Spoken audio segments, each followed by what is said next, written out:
walls. I'm thinking about the very basics that my instructor taught me, right from the beginning. And the first thing was, he grabs my hand, my first movement should be, this foot goes back, this foot takes its place, and I attend. And that's number one basic move. Not, oh, I'm going to do Aikido, I'm going to swing, because by this time that front foot should probably kick me in the groin, or whatever. So, the number one basic, and I'm looking at him. Okay, and the first thing I can tell is, see how his body is arched towards me?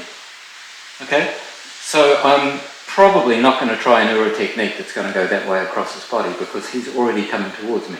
Sorry, an Amate technique. I'm already chosen Ura.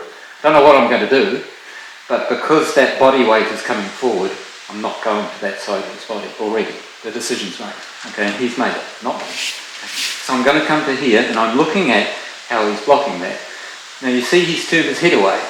I'm happy with that. Okay? So, block and don't turn your head away. Okay? If he's looking at me with his eyes, I am not going to take that hand down to do a simple technique, am I? Because he's just going to swing that back foot or hit me with it. And these are the things that my instructor taught me. Okay, he grips, this is basic, yep, nice and strong. Okay, so if I move my body first and then enter into this position, I've given him the control already. So I move from the hand and move my body. He's turned his head away, so I can safely finish this in any way I like, very, very easily. And so this is the first step in your training. Look at his posture. Now you see there's power coming through his back foot, his weight slightly over that front foot. Now I know that that back foot can swing very easily, but I know he can't snap kick with the front foot, because I can see his weight's on it. Okay, so there's 1,000 things I can learn from these very, very basic movements. And would I throw a punch at him, straight at him from here? Probably not. Just knock it out of the way. Okay, and I know he's fast enough. Come on, you can knock it. Come on. Yeah, I know he can do that. And I know he's stronger than me, faster than me because of our age. So I don't want to stay here and try and punch him. So I want him off balance. Okay, so, and just have a look at how the person's come off balance. So that's all I want you to do, just for the start. Change, look at the way he's set up. Okay, I'm trying to keep my balance over my feet. Okay, it may not look it, but I've got more weight on my back foot because of his push. Okay, which means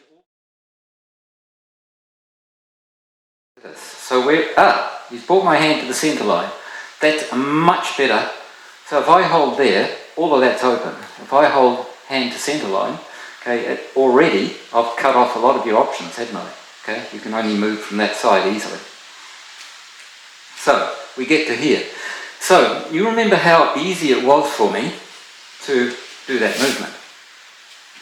It was because his hand was outside his body. Bring it to the centre line. If I move my body, it leaves my hand behind now. So I've got to change my strategy, the way I move. And this is what all of these things, just this very, very simple start has now taught me. Okay, he's closed that option off. Okay, so how am I going to get into the same position? I have to release slightly. See what happened to his shoulder? And now I'll get there. But I end up actually in a slightly different position because I've had to change because of the way he's grabbed me. See, centre line now. And that centre line means my hand is no longer in line with my shoulder, which means my shoulder is wanting to bend from the pressure. So I need to release the pressure before I can move. Okay. So I didn't expect him to do that. It was a very sensible thing to do from an attacker's point of view.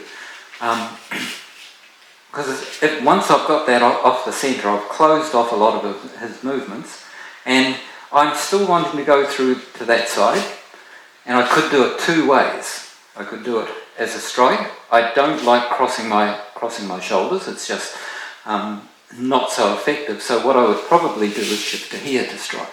And I would end up in a completely different position just because he's moved his hand across.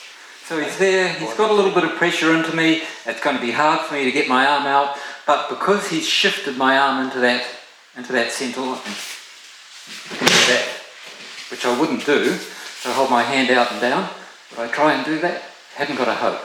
Shift my hand into the centre, and I've got that, because he's given me the opening for it. So what I want to do is not do this. Headbutt me. Or whatever. Because if he feels his body go slack, the natural instinct is for him to take a step forward, isn't it? Because I've given him the step forward. So we get this, and I'm thinking I could push into that, or I can take it around his head. And of course we're doing the Aikido version, which is past his body. I should take another step there, shouldn't look at the camera. Okay, so